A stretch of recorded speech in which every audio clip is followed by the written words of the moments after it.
de los discursos que dieron algunos de los congresistas fueron criticados. Ahorita en este tema vamos a analizar algunas de las intervenciones, la de Daniel Carvalho, también la de David Luna, pero primero veamos lo que les cuento de las críticas, que ha sido también un tema de discusión después de la instalación de la legislatura. No lo decimos yo, veamos por ejemplo lo que dijo el congresista Juan Carlos Lozada en un equisazo que se pegó este lunes.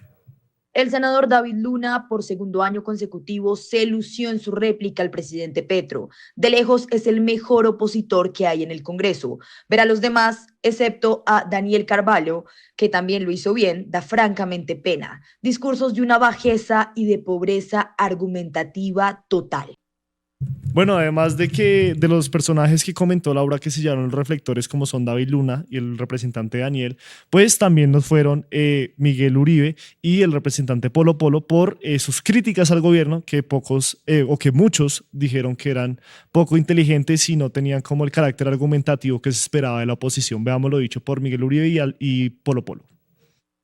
El éxito, señor Gustavo Petro, de su paz total, solo es comparable a la fidelidad que usted tiene hacia Verónica Alcocer. Con eso es comparable el éxito de su paz total. En Colombia sabemos que al que madruga Dios le ayuda y que cuando se comienza temprano el día rinde más.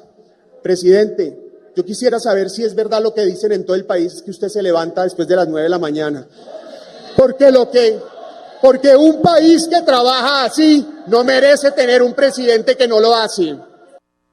Bueno, antes de analizar la intervención del representante Daniel Carvalho, quería preguntarle cómo vio la intervención de sus demás compañeros, si suscribe a las palabras de Juan Carlos Lozada, usted que preparó su discurso argumentativamente, cómo vio, por ejemplo, estas intervenciones que han sido criticadas ampliamente en redes sociales. Mira, yo creo que una de nuestras responsabilidades como líderes políticos es bajarle el tono a la guerra, ¿cierto? Al conflicto que tenemos en Colombia. Y eso pasa por las palabras que elegimos a la hora de hablar. Yo puedo ser crítico del presidente en muchos aspectos, pero nunca me verán irrespetándolo. Ya le corresponde pues a los electores de ambos congresistas juzgar si eso es lo que quieren. Yo lo único que puedo decir es que mientras más mal lo hagan ellos, más me luzco yo. Bueno, y precisamente hablando del discurso que dio el representante, acá tenemos un apartado, queremos verlo para que luego nos amplíe esta información, nos cuente sus bases para esta intervención que ha sido también bastante aplaudida también en redes sociales por haber representado mejor la oposición que sus otros compañeros. Veamos primero lo que dijo el representante en el recinto.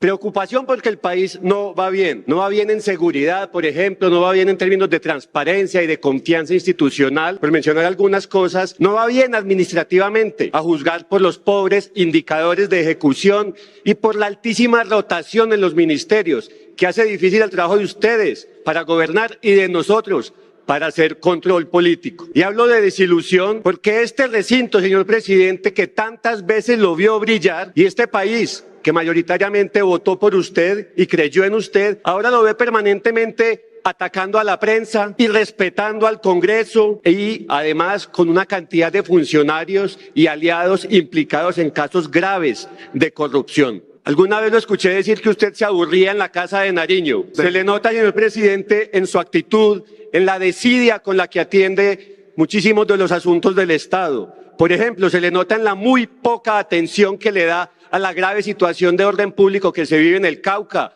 o en el Bajo Cauca de mi departamento Antioquia. Se le nota en la incapacidad de cumplir una agenda y de respetar unos horarios que demuestran el respeto a sus interlocutores. Se le nota en el hecho de que parece haber renunciado a gobernar y ya nos tiene hablando del 2026 y de una quimera como una nueva constitución. Yo no voy a caer en la mezquindad de decir que todo lo de este gobierno es malo. Aquí hay muchísimos programas buenos, hay muchísimos ministros y funcionarios de gran calidad. Y por eso mi persona y la bancada de la cual hago parte, hemos apoyado numerosas iniciativas de este gobierno y de la bancada del Pacto Histórico.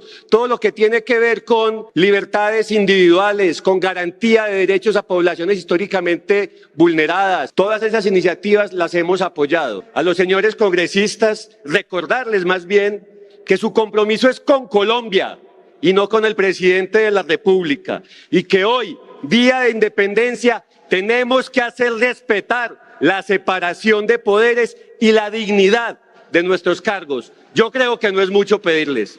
Gracias. Bueno, en este momento tenemos dificultades técnicas con el senador Ariel Ávila. Esperemos que se pueda conectar en un rato. Pero quisiera preguntarle al representante Daniel. Usted nos comentaba hace un rato que el discurso de Petro, ese tono conciliador, de pronto desbarató un poco el discurso que tenían preparados ciertos personajes de la oposición. Pero yo quisiera preguntarle, usted, según lo que tenía preparado, ¿cómo fue su reacción al ver el discurso de Petro, sobre todo frente a lo que usted iba a decir? Y por supuesto, esos aspectos positivos que usted ve en el presidente Gustavo Petro y que de acuerdo a ese discurso o lo que él propone para esta nueva legislatura, ¿cómo ve que se puedan alcanzar esos consensos dentro del Congreso? Mira, en primer lugar yo quiero contarles brevemente por qué yo intervengo en el espacio de la oposición.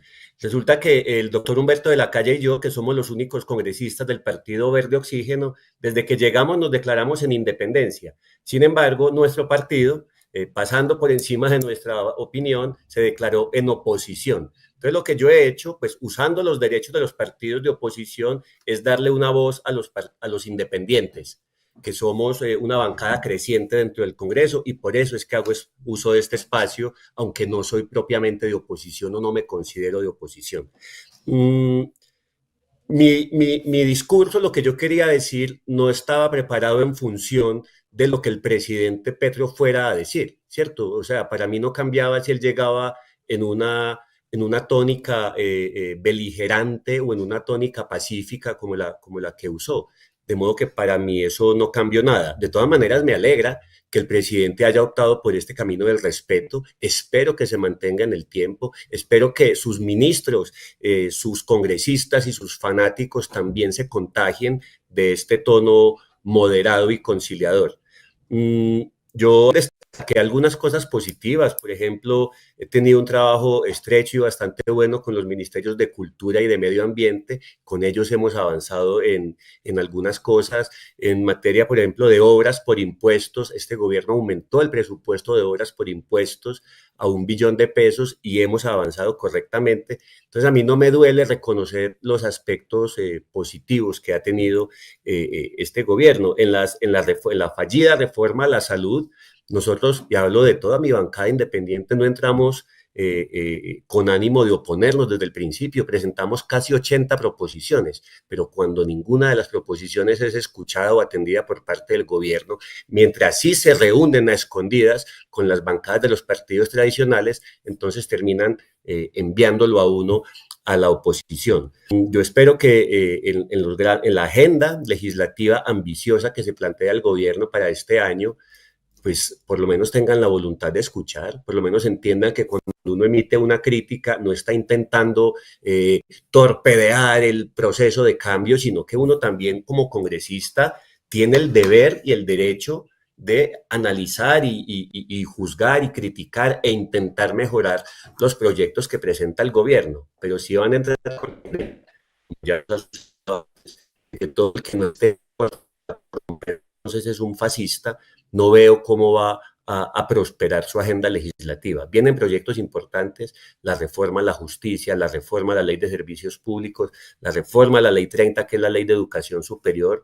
Ahí podemos tener espacios de encuentro, pero va a depender mucho de la capacidad y de la voluntad de concertación que tenga el gobierno nacional. Estamos en este momento en conversación con el representante de la Cámara, Daniel Carvalho, para hablar de todo lo que sucedió el pasado 20 de julio en el que se instaló el Congreso y pues se celebró el grito de independencia con, pues por supuesto, la intervención del presidente Gustavo Petro. Vamos a ver otro de los apartados que pues fue tendencia en redes, también felicitándolo desde distintas orillas políticas, y fue la intervención del llamado líder de la oposición en el Senado, el senador David Luna, durante esta instalación del Congreso el pasado 20 de julio del 2024. Nos levantamos en vilo a ver qué publica usted para ver qué crisis se nos viene. Yo creo que es mucho más importante trabajar con la cabeza fría y dejarse aconsejar seguramente de su equipo para cuando tenga una cosa que señalar pueda más bien levantar el teléfono y tratar de construir ese consenso del que tanto habla. Hoy está haciendo campaña y no me parece ilegítimo. Esa es la política, pero dígalo de frente, con una constituyente, cuando usted prometió no hacerlo 8 veces en campaña. Y en una de sus campañas incluso lo firmó en mármol. Usted dice no querer reelegirse, pero su bancada también, con todo su derecho, ha presentado o manifestado presentar un proyecto para autorizar esa reelección. Bueno, y escuchamos a David Luna, que una de las frases que más ha destacado sobre su discurso es que con este gobierno el país retrocedió. Por otro lado, también tenemos un apartado del discurso de Iván Name, quien se despidió de la presidencia del Congreso, de la presidencia del Senado, obviamente con esa mancha que le dejó las acusaciones que hizo Sneider Pinilla y Olmedo López en su contra, de que él fue uno de los que recibió esa coima de 3.000 millones para poder favorecer las reformas sociales del Congreso. Veamos lo que dijo Iván Name en su último discurso como presidente del Senado. Sus cámaras. No puedo despedir esta dignidad sin decir muy claramente que no estoy de acuerdo.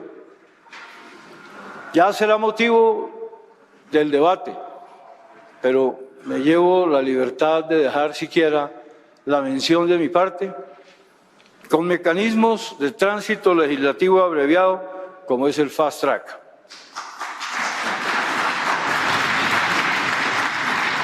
El país no puede darse el lujo de tener un Congreso que no debata, que no discuta y que no delibere. Y finalmente, frente a la propuesta presidencial y del gobierno de promover una constituyente, lo considero inconveniente e innecesaria.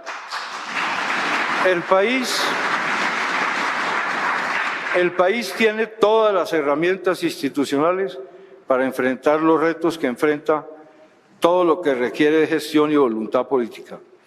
Buscar y encontrar más y mejores puntos de encuentro y bajar la tensión y la pugnacidad permanente. Apoya el trabajo periodístico del Tercer Canal. Ingresa a la app o a www.nequi.com.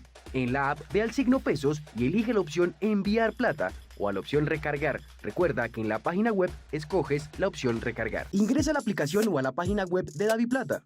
Dale clic a la opción pasar plata. Elige la opción a otro DaviPlata, llena los datos y digita el número de cuenta 304-271-5010. Continúa los pasos y confirma tu aporte y listo.